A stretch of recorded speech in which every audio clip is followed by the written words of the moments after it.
When I stood in Downing Street as Prime Minister for the first time this summer, I set out my mission to build a country that works for everyone. Today, I want to talk a little more about what that means and lay out my vision for a truly meritocratic Britain that puts the interests of ordinary working class people first. We're facing a moment of great change as a nation. As we leave the European Union, we must define an ambitious new role for ourselves in the world. That involves asking ourselves what kind of country we want to be. A confident, global trading nation that continues to play its full part on the world stage. But at the same time, I believe we have a precious opportunity to step back and ask some searching questions about what kind of country we want to be here at home too. In fact, it's not just an opportunity, but a duty, because one thing is clear. When the British people voted in the referendum, they did not just choose to leave the European Union. They were also expressing a far more profound sense of frustration about aspects of life in Britain and the way in which politics and politicians have failed to respond to their concerns. Some voted for the first time in more than 30 years, some for the first time ever. And they were inspired to do so because they saw a chance to reject the politics of business as usual and to demand real, profound change. Fed up with being ignored or told that their priorities were somehow invalid, based on ignorance and misunderstanding, or even on occasion that they were simply wrong to voice the concerns that they did, they took their opportunity to send a very clear message. They will not be ignored anymore. They want to take back control of the things that matter in their lives. They want a government that listens, understands, and is on their side. They want change, and this government is going to deliver it. Everything we do will be driven not by the interests of the privileged few, not by those with the loudest voices, the special interests, the greatest wealth, or the access to influence. This government's priorities are those of ordinary working class people, people for whom life sometimes can be a struggle, but who get on with things without complaint. They get on with their jobs, sometimes 2 or even 3 of them, because they have families to feed and support, bills to pay, and because to work for a fair reward is the right thing to do. They get on with their lives quietly, going about their business, going out to work, raising families, helping neighbours, making their communities what they are. They don't ask for much, but they want to know that the people that make the big decisions are on their side, working for them. They want to believe that everyone plays by the same rules and things are fair. And above all, they want to believe that if they uphold their end of the deal, they do the right thing, they work hard, they pay their taxes, then tomorrow will be better than today, and their children will have a fair chance in life, the chance to go as far as their talents will take them. These are not outrageous demands or ridiculous desires, but for too many of these people today, life does not seem fair.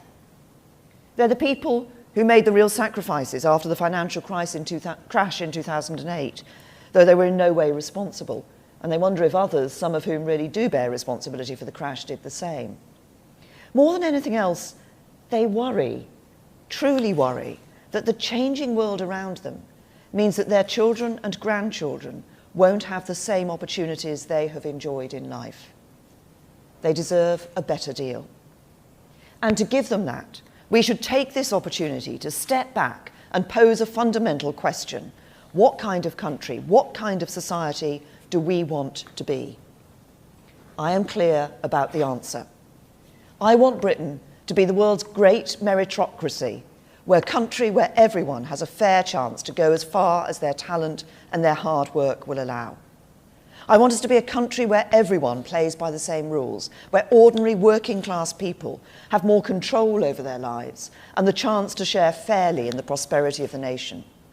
And I want Britain to be a place where advantage is based on merit, not privilege, where it's your talent and hard work that matter, not where you were born, who your parents are, or what your accent sounds like. Let's not underestimate what it will take to create that great meritocracy.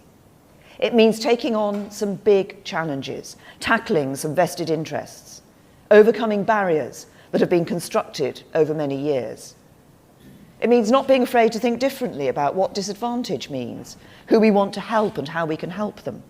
Because where once we reached for simple ways of labelling people disadvantaged and were quick to pose simple and often fairly blunt solutions, in these modern times, disadvantage is much more complex. It's often hidden and less easy to identify. It's caused by factors that are more indirect and tougher to tackle than ever before. But tackle it we must if we're to give ordinary working class people the better deal they deserve. It means marking a significant shift in the way that government works in Britain too. Because government and politicians have for years talked the language of social justice, where we help the very poorest, and social mobility, where we help the brightest among the poor. But to make Britain a great meritocracy, we must move beyond this agenda and deliver real social reform across every layer of society, so that those whom the system would currently miss, those just above the threshold for help today, yet those who are by no means rich or well off, are given the help they need. It means putting government firmly on the side of not only the poorest in our society, important though that is and will remain, but also of those in Britain who are working hard but just about managing. It means helping to make their lives a little easier, giving them greater control over the issues they care about most. This is the change we need. It will mean changing some of the philosophy underpinning how government thinks and acts. It will mean recalibrating how we approach policy development to ensure that everything we do as government helps to give a fair chance to those who are just getting by, while still helping those who are even more disadvantaged. I don't pretend that this change will be easy. Change rarely is. But this is the change we need if we are to make Britain the great meritocracy I want it to be. Over the coming weeks and months, the government will set out an ambitious programme of economic and social reform that will help us make this change and build a true meritocracy in our country. But there is no more important place to start than education. Because if the central concern ordinary working class people have is that their children will not enjoy the same opportunities they have had in life, we need to ensure that there is good school place for every child and education provision that caters to the individual needs and abilities of every pupil. We start from a position of strength. This government has a proud record of school reform. We've opened up the system, introducing a real diversity of provision. We have schools where teachers and head teachers are free to make the decisions that are best for them. And through successful policies such as a renewed focus on learning the basics of reading in primary schools and initiatives to help young people pursue a strong academic core of subjects at secondary level, we're ensuring that every child has the opportunity to develop the core knowledge that underpins everything else. We have put control in the hands of parents and head teachers and encourage people from all walks of life who are passionate about education to bring their best ideas and innovations to our school system. The academies and free schools movement, overseen by pioneers such as Andrew Adonis and Michael Gove, have been a huge success and begun to build an education system fit for the future. As a result, there are more good or outstanding schools today than ever before in our country. And there are now more than 1.4 million more pupils in schools rated good or outstanding than in 2010.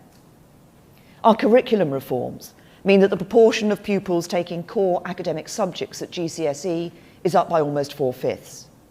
We are driving up school standards to match the best international comparisons, with a record number of pupils securing a place at one of our world-class universities this summer. We can be proud of these achievements, but there is still a long way to go. Because for too many children, a good school remains out of reach. There are still 1.25 million attending primary and secondary schools in England, which are rated by Ofsted as requiring improvement or inadequate. If schools across the North and Midlands had the same average standards as those in the South, nearly 200,000 more children would be attending good schools. Let's be honest about what these statistics mean. They mean that for far too many children in Britain, the chance they have in life is to